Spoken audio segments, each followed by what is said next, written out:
Good evening, TheoTrade. This is Corey Rosenblum, and you're watching the Theo Nightly Video for the 13th of June here in 2023. It's a day before the Fed Day. The Fed Day is going to be the 14th of June, and that's a Wednesday.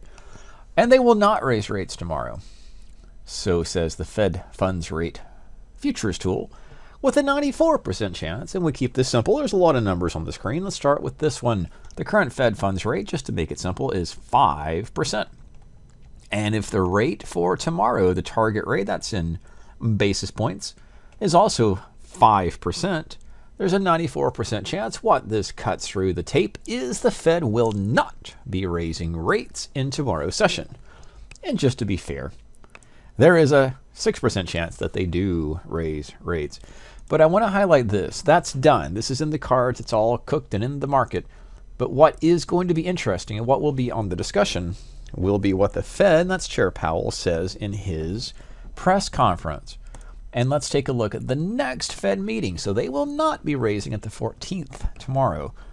But there is a, roughly speaking, 60-40% chance that they do raise that Fed funds rate from 5% up to 5.25 at their July meeting. And that will be the 26th of July. There's a lot of time before that meeting, more than a month away. But we will be concerning ourselves, at least for tonight's video's purposes, for tomorrow's Fed Day. And again, there will not be a rate hike in tomorrow's session. This does change, so watching that closely. And in large part because the CPI data came out in line with expectations. Roughly 4% on a month-over-month, or an annualized basis. And we look at the commodities and how those play into it. Something I've been highlighting a lot to members is the crude market. Let's take a look at crude on a bigger picture. So the big deal is about inflation. Let me pull this back to a weekly chart to show how this oil has been a good barometer for broader inflation. We had COVID, we had the crisis, we had the lockdown. Oil actually went negative for a little bit on that one contract. That was your expiration contract. Oil went negative. That was a pressure to the downside. Outside of that, forget about that for a moment. All the stimulus and all the things that happened after the pandemic sent oil prices and inflation in general. We can look at lots and lots of commodities such as wheat or corn or anything you might want to look at for commodities. Wheat being something that goes into our food, of course, crude or oil prices being something that we put in our car, which we drive and do transportation. So these are broad measures of inflation. So inflation went up. And as inflation went up, the Fed raised their benchmark rate. Benchmark rate at the start of the pandemic was, for all intents and purposes, 0. But as the commodities went up, as inflation went up, the Fed funds rate went up as well. And the bulk of those increases went through 2022, where the Fed was behind the curve and they had to chase inflation by raising rates very aggressively. That's taken us through the bear market of 2022 into what we have now, where the Fed funds rate is at that 5% peak. Again, that is overnight Fed funds rate.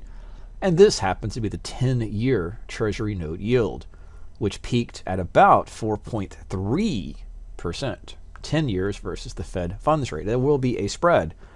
And that is one reason why short-term interest rates are a little bit higher than longer-term interest rates.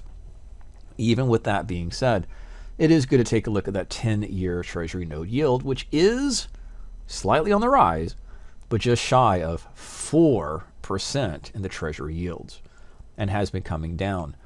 And the other side of the equation too, we are concerned as a nation, as a country, and as a market about inflation. But inflation data have been coming down, and the CPI and the PPI, that's your consumer price and producer price. We'll learn about the producer price index tomorrow on the Fed Day. But CPI did come down and has been declining. And that is one way to look at this. Again, back to the original point about oil, has peaked at that 125 or so contract adjusted, currently trades about 70 per barrel. And the same thing can be said about multiple commodities, wheat just being one of them. There's your inflation. There's the Fed funds rate going up for the bulk of 2022 very aggressively, and commodity prices coming down. That's led us where we are now with the CPI and other inflation measures coming down. And that also is what leads us to tomorrow's Fed decision, which will be to temporarily pause their rate hike campaign. And it might be a permanent pause. But as of tomorrow, there will not be a hike. So says the Fed funds futures rate. What does that say about the stock market? There is a similar inflationary trend through 2020 and 2021, and the back of inflation was broke through the year of 2022. That's when the interest rates went up. Of course, the bond market itself went down. As interest rates go up, the bond prices go down. And of course, rates are slightly going up currently. That 10-year Treasury note is going down. But the equity market did go down with the recession and now are recovering. Now look at the SPX for a little bit better in getting outside of the futures contract adjustment, which is a roll. This is, by the way, a roll week for the S&P and the other index products as well. Back to the S&P. We are back to this 44-ish or 43.5, which is my risk profile or the risk pathway, which we're seeing in the market. We did have go back to the daily chart, resistance, and that is up against that 4200. And we did have one example of the market breaking above it that led to some trend days to the upside. That was the warning, not the high probability, in fact, the low probability. But the warning was, we break above this 4200, we will see a similar squeeze or upward pressure in the market as we saw in August. That's precisely what happened in the risk pathway. It's a short squeeze, gamma squeeze, and an upside move in equities. But it is in the context of inflation coming down and that Fed funds rate freezing itself at the terminal rate. Terminal means they end it at 5%. We don't know what they'll do in July, and we don't know what the data will do the next month. But we do know that the Fed will not raise rates in tomorrow's session. It will be an utter surprise to the market, forecasters and economists and traders alike. If they raised rates, we are traders, not forecasters. I would predict that would send the market down 3 or 4% if the Fed does come out tomorrow and say, hey, I know you all think we're not raising rates, but surprise, we are. That would send the market down. And I think that would occur in large part because the market is pricing in and readying itself for the terminal or the end to the Fed rate hike cycle. And of course, the end of inflation. That's the big picture. That's playing across the board in gold. We're taking a look at gold prices, which, let's go back to a little bit of a higher perspective, are in a trading range coming down from this 20 or 2050 per ounce and back inside. So gold does have a little bearish type of a play, and if inflation comes down, if that's the case, then we'll see gold potentially go down as well. And the bond market, we've seen it, and crude is, of course, at lows not seen since that 2021. New lows for crude. And just looking at which stocks are making highs across the board, or at least 52-week highs, just a few of them. A lot of them are technology names. That's our current narrative. The current narrative is the technology sector outperforms and does have a large influence on the Nasdaq, but a lot of other sectors are not as bullish as the technology sector. Nevertheless, these stocks are making 52-week highs, and they are likely to continue making 52-week highs. Oracle, which had its earnings in today's session, so Oracle earnings just came out, and that stock did get a bounce, but is trading at the new 52-week highs. Outside of that, we'll look at Adobe. Now, that's why we see 52-week highs, not all-time highs, but Adobe, as a technology company, if we think of it as such, is on the upside. And back to AMD, Advanced Micro Devices, similar. That's the bull market, the bear market. And then, are we comfortable calling it a bull market yet? I don't think yet.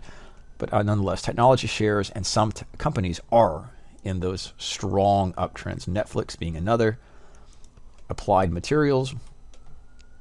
And then we see Eaton. There's a lot of other ones. We won't continue the point, but there were 42 stocks in the S&P 500 in today's session that did trade to new 52-week highs. And that's the context of strong getting stronger. And if anything's in a downtrend, there are weak getting weaker.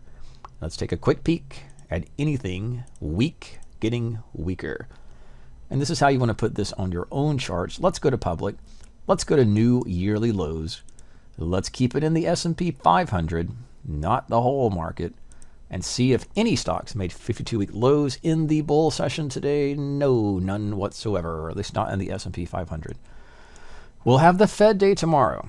We do have the broader picture, which is breaking above resistance and has an upside pathway, but it is the Nasdaq. It is the QQQ. It is certain sectors that are strong, getting stronger, and continuing on the bid. XLK being one of them, XLY, which is retail, being another. The message outside of the Fed for at least tonight's video does focus on the continued strength in the technology sector, that's XLK, the Nasdaq, and the Qs, and the impact on the markets outside of those. As always, be careful and safe. This is Corey Rosenblum with tonight's Theo video update for June 13th, 2023.